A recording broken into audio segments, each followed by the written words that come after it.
All right, so I got this idea from my man. I hope he in the house, man. My man Silas Grant, right? A couple people I holler at on a regular basis when I'm doing stuff like this. Consider myself an advocate or you know what I'm saying, community advocate. I just be doing stuff that I think matters. So I hollered at Tony Lewis, I hollered at Silas Grant, and I was like, man, what could we do that's different from all these other events? What could we do that can really bring about change and an impact? You know what I'm saying? Silas was like, man, I don't know if you could pull it off, but I feel like you should do a restorative justice role play. So, by the grace of God, man, we pulled this joint off. So what you about to see, man, is something powerful. I need y'all to pay attention. Could everybody say Mark Chopper? My man Mark Chopper agreed to do the role play. Thank you, bro. Could everybody say Young E-Class? Yes, sir. He agreed to do it too.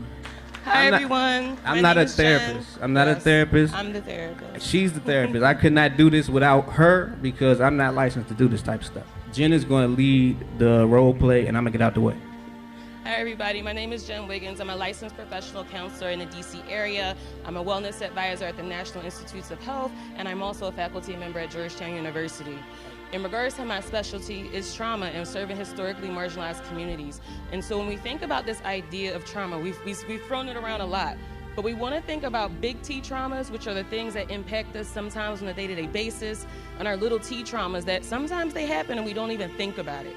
But as people mentioned earlier today, we hold on to that trauma. And we talk about what Andre was saying, your emotional intelligence, understanding how your mental health impacts all of you, your trauma impacts all of you. And when we think about how do we move past that trauma, we want to focus on the healing component.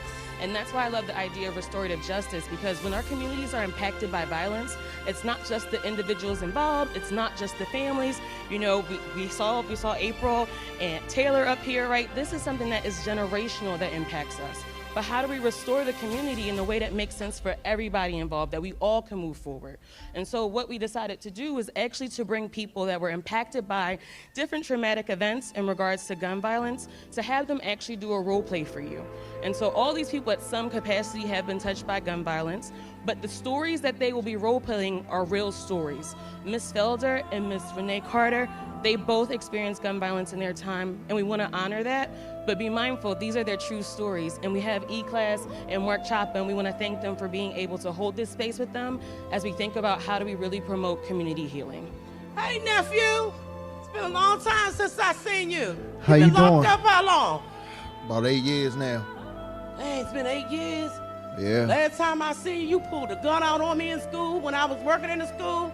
I know. I've been And you meaning to talk to threatening you me? about that. And you told me you was gonna whoop me at 3 o'clock. I'm sorry about that. And what did I do? I went down there and whooped your ass, didn't I? And Yeah. told you don't come back until Yeah. you go get your education, right? That's right. Okay. I definitely needed that, and I always wanted to apologize to you about that. Let's And, sit down and talk about that. Cause you really affected me when you pulled that gun up on me, and I kind of lost it myself. No, you were my child's I age. needed that. I needed the attention. I needed the love. I didn't have that at home. I was afraid. I've been afraid all my life. My mother died. She was murdered.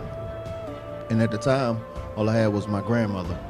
And she was rarely there. She was always working 2 jobs. So me as being a young man, I had to be the man of the house. And I was carrying a gun at 14 years old. And I was getting bullied at home, bullied in the street, and bullied at school. So I had a lot of anger. And at the time, when you approached me, it was more so I just wanted to show you my gun so you can just leave me alone. What did you think I was gonna do when you showed me that gun? What exactly did you think I was gonna do after you scared the shit out of me with that damn gun? I'm sorry about that, but I thought you would just go away. But thank God you didn't. And thank God you took my case and you took the time out to show me some love. Some tough love for sure, because it was definitely tough. Yeah, because you was a badass, and I kept telling you to go to school, go to Yeah. class, but you want to run around there with guns. And you just thought, oh, well, she ain't gonna do nothing. So that's when I just flicked off, and I just like to apologize to you because I could have went to jail for whipping your ass that day. But I just thank God your mama didn't come around the corner and start Well, fussing at me. So no, I'm glad you're well. doing a good job with yourself now. Yeah, while I was in prison, when I got my degree, and I'm doing really well. I'm in construction. I picked up a trade, and I feel like because of you taking the time out just to educate me on who I was and to give me that love, that tough love, I wouldn't be where I am today because nobody in the community, I didn't have nobody. It felt like, and nobody took the time out just to see what was going on with me and taking the time out just to point me in the right direction. So I want to thank you. You're welcome. Because you know everybody in the community was scared of you.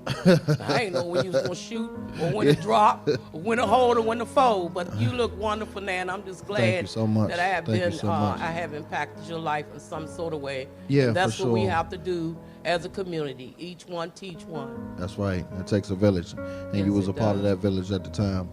And now I'm just out here trying to elevate the community and spread love instead of using my anger and in a negative way. I'm using my hurt and turning it into a positive because I don't want anybody else to feel the way I did as a young man. So, and you saw that in me. You saw some good in me. So thank you for that, because a lot of people turn a blind eye when they see a young man self-destructing, and we got to stop that in our community for sure. That's what we're here for. Love one another. Good job, right. young man. Thank God you. bless you. Thank you. How you all doing today? I'm here to tell you about an incident that happened on July 30, 2017, where I lost my 17-year-old grandson, where he was shot in the back of the head over in Kenilworth. It's the hardest thing because in society we're taught that we're to bury our children and our grandchildren, that they should be, that we should be buried, they should be burying us, we should not be burying them. So it's hard because that call I would get every day, and he would say, "Grandma, I love you," and I don't get that call anymore. So what I wanted to know is, what happened in your life that made you think you had to do something like that? Man, I just, I feel like I needed to. I feel like I didn't want it to be me, so I felt that was the only choice I had. But at the time, he didn't have a gun and he was walking away from you, so where was the imminent danger where you had to shoot him in the back of the head? I don't know, was thinking that it could go further, or he might be the one that catch me walking, so I just took it in my own hands, and I just wanted to end it right there and there instead of it keep going on. So what we have here is just a back and forth. At what point do you think we need to stop this, and what is it that we can do as a society so that when you come out of prison that this situation doesn't happen again?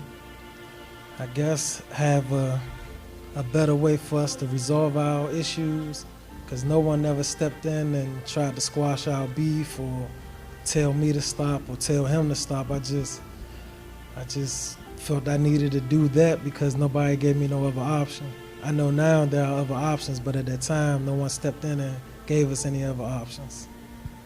What can I personally do for you? Because as I said, I have no hatred for you. I continue to pray for you because in this situation, not only did I lose a grandson, but your family lost somewhere too. What is it I can do? Because I will continue to pray for you and love you. I probably will have to find a way to forgive myself, to be able to accept your forgiveness and your support and your love and your prayers.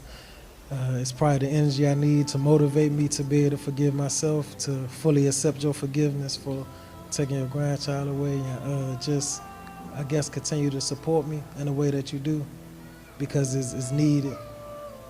I'm here for you. Anytime you want to reach out, you're welcome to reach out to me. Okay.